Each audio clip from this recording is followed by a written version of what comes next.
শিক্ষার্থীদের তোপের মুখে বাতিল হলো আরও এক শিক্ষা প্রতিষ্ঠানের কোটা। জাহাঙ্গীরনগর বিশ্ববিদ্যালয়ে পোষ্য কোটা উঠিয়ে নিয়েছে প্রশাসন। এমন সিদ্ধান্ত আসে 4 ফেব্রুয়ারি দিবাগত রাত 12টার দিকে। বিশ্ববিদ্যালয়ের উপাচার্য অধ্যাপক মোহাম্মদ কামরুল আহসান ঘোষণা করেন পোষ্য কোটা বাতিল হচ্ছে।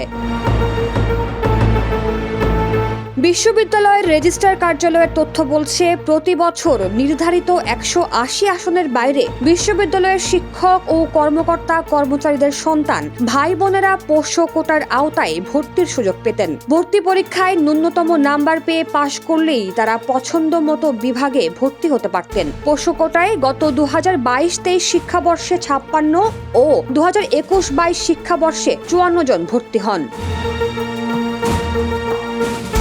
এই কোটা বাতিল করিয়ে আবারও আন্দোলনের মুখে নিজেদের কাঙ্ক্ষিত দাবি আদায় করে নিল শিক্ষার্থীরা। তাদের মতে অযৌক্তিক পোষ্য কোটা বৈষম্যকে উস্কে দেয়। এই পদ্ধতি বাতিল হওয়ায় প্রশাসনকে ধন্যবাদ জানান আন্দোলনরতরা। এর আগে বৈষম্য বিরোধী ছাত্র আন্দোলনের ব্যানারে কয়েকজন শিক্ষার্থী পোষ্য কোটা বাতিলের দাবিতে অনশনে বসেন, যার প্রেক্ষিতে 3 ফেব্রুয়ারি পোষ্য কোটা একেবারে বাতিল না করে কিছু পরিবর্তন আনে জাহাঙ্গীরনগর বিশ্ববিদ্যালয় প্রশাসন। আগে এই পোষ্য কোটার সংখ্যা ছিল অনির্ধারিত, পরে সেটিকে বদলে 40টি আসনে নির্ধারণ করা হয় এবং বেঁধে দেওয়া হয় ভর্তির সুযোগ পাওয়ার ন্যূনতম নাম্বারের অঙ্ক। উল্লেখ করা হয়, একজন ব্যক্তি কেবল একবারের জন্য এ সুবিধা ভোগ করতে পারবেন।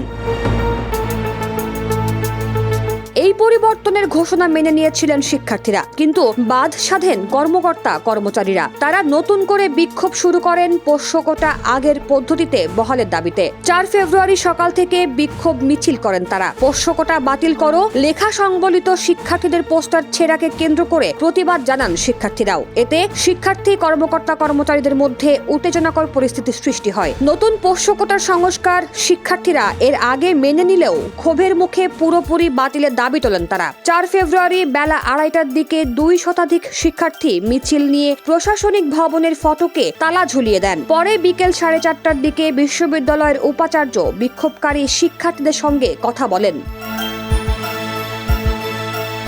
পরে সেদিন রাত 12টায় শিক্ষার্থীদের দাবি মেনে নেয় জাহাঙ্গীরনগর বিশ্ববিদ্যালয় কর্তৃপক্ষ। উপাচার্য জানান, বিশ্ববিদ্যালয় কেন্দ্রীয় ভর্তি পরীক্ষা পরিচালনা কমিটির সভায় পোষ্য কোটা বাতিলের সিদ্ধান্ত নেওয়া হয়েছে। একই সঙ্গে বিশ্ববিদ্যালয়ের শিক্ষক কর্মকর্তা কর্মচারীদের প্রয়োজনীয় প্রাতিষ্ঠানিক যে সুবিধা রয়েছে সেটা বিবেচনা করার জন্য একটি কমিটি করা হয়েছে। জাহাঙ্গীরনগর বিশ্ববিদ্যালয় ছাড়াও ঢাকা বিশ্ববিদ্যালয়, রাজশাহী বিশ্ববিদ্যালয়, চট্টগ্রাম বিশ্ববিদ্যালয়, শাহজালাল বিজ্ঞান ও প্রযুক্তি বিশ্ববিদ্যালয়, ইসলামী বিশ্ববিদ্যালয় এবং কুমিল্লা বিশ্ববিদ্যালয়েও রয়েছে এই পোষ্য কোটা। সেসব বিশ্ববিদ্যালয়েও এই বিশেষ কোটা নিয়ে সংস্কারের দাবি উঠেছে এবং সেসব জায়গাতেও শিক্ষার্থীরা ও কর্মচারীরা মুখোমুখি অবস্থানে।